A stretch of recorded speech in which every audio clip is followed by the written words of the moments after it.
Welcome to VAR and Chill, the only place where offside opinions are always on side. Gameweek 1 of the Premier League had a lot of controversial decisions. So that's why in this video we'll be looking at those decisions made by VAR and analyze them with you. Let's get into it. The first controversial decision was Liverpool versus Bournemouth. So let's see what happened.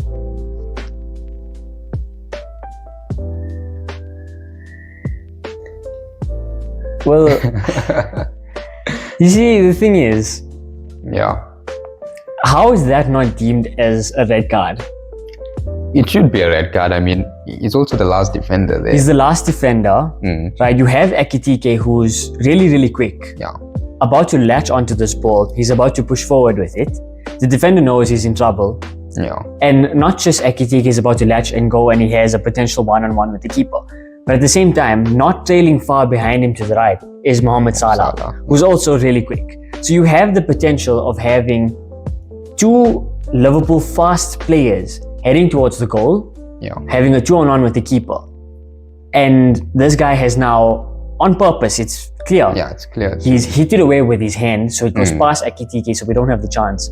That should be deemed as a red card.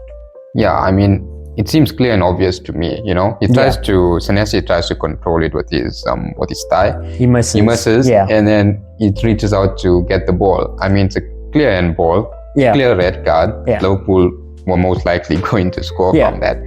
So, you know, that was also the first game of the season. But still, you know, there needs to be the consistency with VAR. Because if you're going to review something like that, it started off with like such a bad 13 minutes into the season, and we're already seeing bad decisions like this with VAR. I think that wasn't so chill from VAR.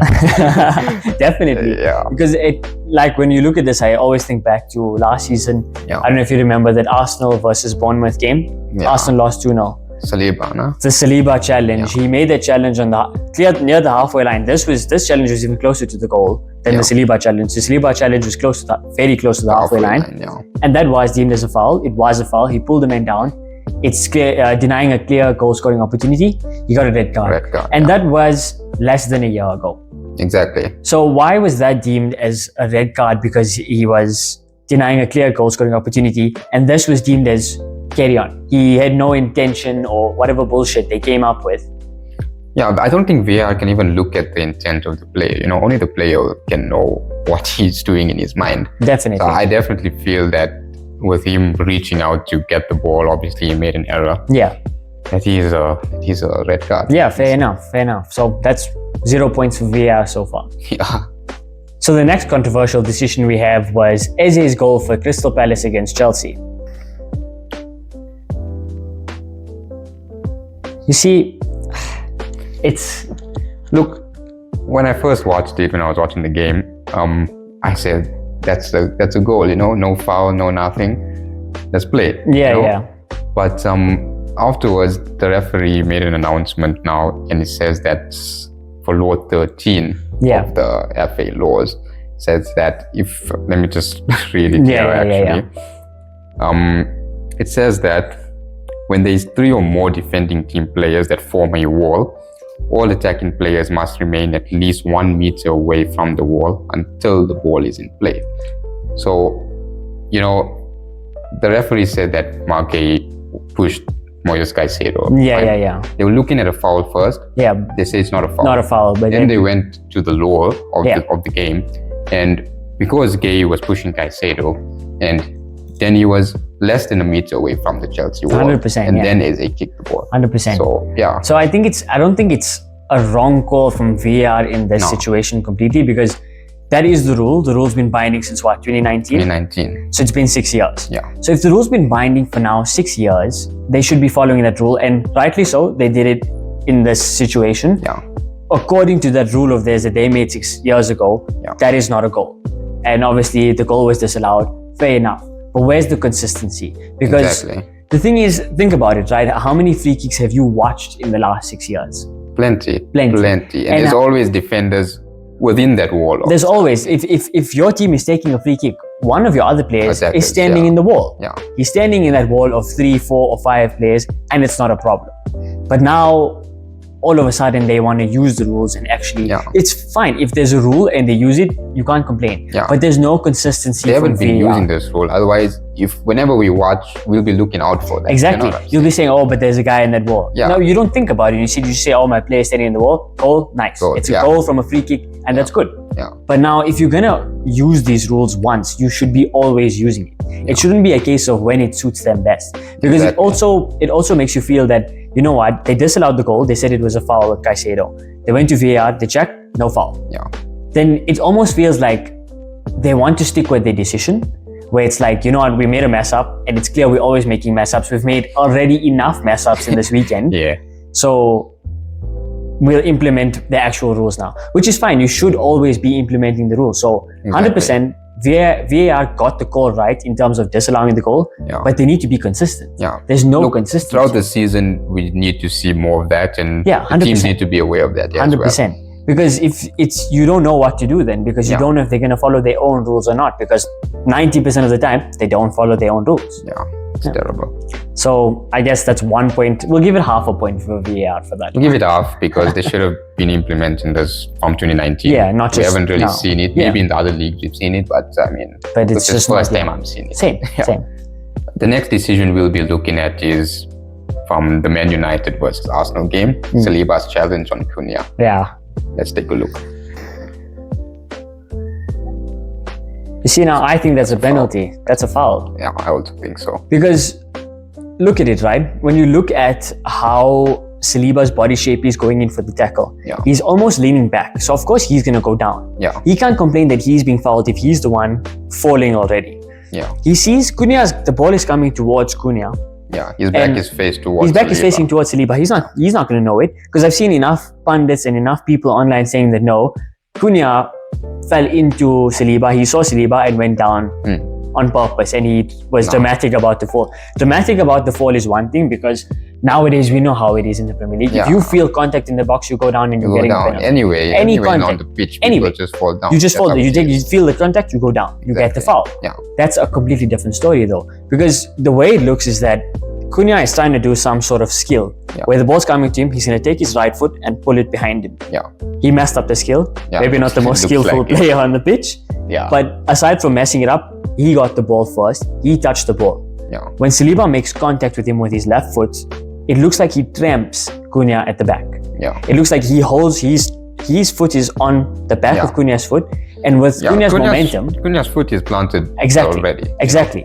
And with the momentum of Cunha's skill that he's trying to do, his foot is stuck to the ground because Saliba is on him. Of course he's going to fall because he's being fouled. My problem is that, this happened in the box. Anywhere else on the pitch, if this happened, that would be a foul. There would be a foul, free kick, goal. Free kick, That's what I'm saying. But because it's in the box, and I'm not saying that the referees are being biased towards Arsenal or there's corruption, but look, there's always going to be corruption. We've seen it enough. That's a topic for another time.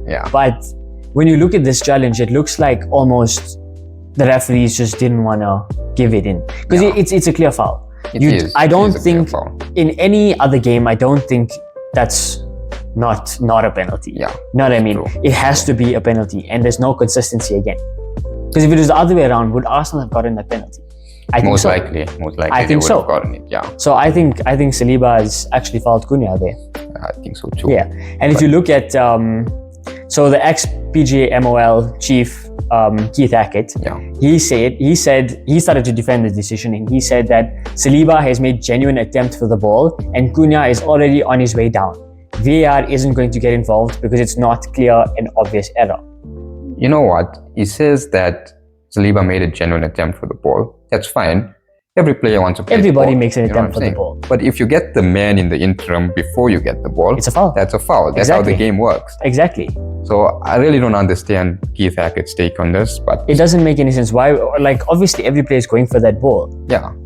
But it matters if you're going for the ball and don't get the ball and you get the player. It's still a foul. Look, even if Saliba did get the ball afterwards, he went through Cunha to get that ball. Exactly. So that's definitely a penalty for Man United. And most likely United would have scored that penalty. And that would have changed a lot for the rest of the league. I mean, it can make a very big difference to start off like that. So look, VAR got it wrong that time. Again. So they're still on half a point. So the last controversial decision we have is Everton versus Leeds. Let's see what happened in that game. I mean, look, you watched the game, obviously, right? I watched the game Monday night, yeah. Yeah. And when I seen that, I said, you know what? Tarkowski's arm is very close to his body. He's not moving it at all. Yeah. And you know what? I don't think he even made an attempt to control it with his hand or with his arm or whatever. So I really don't think that was a penalty, in my opinion. Doesn't look like a penalty. The issue I have is that Tarkowski he's not making it obvious that he's trying to get it with his ball. Yeah. Fine, the ball is going more towards the side. So he starts, his hands are here. Yeah, and he's leaning towards, but he's not like putting his arm out. He's just leaning to block the ball, because if you don't do that, it's gonna go. If you have to stand still with your arms behind your back, it's gonna go straight past and into the goal, and then you just a crap defender and you get played. Yeah, look, as a defender, that's your job. You need to block the shot, 100%. make the tackles, and save your team from a goal. I don't think Leeds should have had a penalty. Tarkowski didn't do anything wrong. He didn't do anything wrong. Leeds shouldn't have had a penalty. Yeah. It wasn't a handball by Tarkowski because his hands is not out. His hands is not out. And I also don't like the fact that some of these defenders nowadays, they put in their hands behind their back. 100%. They don't have any stability of their movement, Yeah. So, I mean, you know what? It's just that it just doesn't make sense. It doesn't make sense to me at all. Because apparently these things are supposed to be clear and obvious, but how is that clear and obvious? Handball. Yeah. Because look, they even wrote it down there that according to the handball rule, it says that blocking with an arm even one tucked. Let me just re-say that part. The handball rule states blocking with an arm even one tucked naturally is only penalized if there is a deliberate movement toward the ball. He is deliberately moving towards the ball with his body. Not his arm. Exactly. So why was that given as a handball? I really have no clue. It just doesn't make sense, because we've seen, we look back at the Liverpool one. Yeah. He loses the ball and he hits the ball. No handball. Tarkowski is leaning with his body, not taking his arms out, trying to block a ball as a centre back, because that's what you do. Yeah. And he gets penalized for it. So where's the consistency? Yeah, that's my problem. Like, fine, they gave it as a penalty, but if we see now in this coming game week, if something similar happens, they won't be given that as a penalty. Because they know they messed up. Yeah. But they'll always find a way to defend themselves, and it's always going to be inconsistent. I think VAR probably looked at it and said, if Tarkowski stayed in one position and didn't make that movement towards the ball, then they would have said, okay, fine, no penalty. But because he made that movement, I'm just trying to find some sort of... what they were thinking. Because we know, again, it's never VAR that doesn't work. It's the people running it. Yeah, it's true. Is that they don't know what they're doing behind the scenes, and they'll always try to cover it up with, I don't even know what kind of excuses, but it's not valid. If they need to take their time with it, then they must just take your time. Even if it's fine, I get that they don't want to slow down the momentum of the game because it's important. But also it's in the dying minutes of the game anyways. Yeah, and aside from having it in the dying minutes of the game, it's so obvious. Yeah. But because they want to stick to what they are, inconsistent, they'll just never get it right. But that's a problem. I mean, look, Everton lost a crucial point in that 100%. And, coming to December time and things that point makes a big difference. Make a big difference for them. It could make for any team. It could make a difference between fighting for relegation spot. It could be top 10, top 4 for the top of the league. Yeah, especially with that United one. If United scored that penalty, if they did get that penalty. Yes. 100%. The league would be looking way different now. 100%, because everybody's talking about United fighting for, they think the United are actually going to fight for a relevant place. Maybe not top 4, but Europa or Conference. Fair. And Arsenal are going to be fighting for the league. Those 2 points, extra points that Arsenal got, is going to make a very big difference. Definitely. And it's going to come down to that. Yeah. Because you look at it that season when Liverpool lost the league by 1 point. Yeah. There was that clip of Rodri controlling the ball with his arm against Everton. Yes. But we lost the league by 1 point.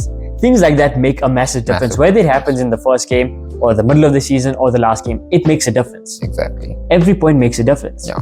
But I think we come to a consensus that in terms of Tarkowski's handball, it was not a penalty. No handball, no penalty, no foul. 100%. Yeah. That's all the controversial decisions that we've picked out for this video. If there was any more controversial decisions, let us know in the comments. Don't forget to like and subscribe. And thank you for watching. Unfiltered, Unemployed, and unbelievably entertaining.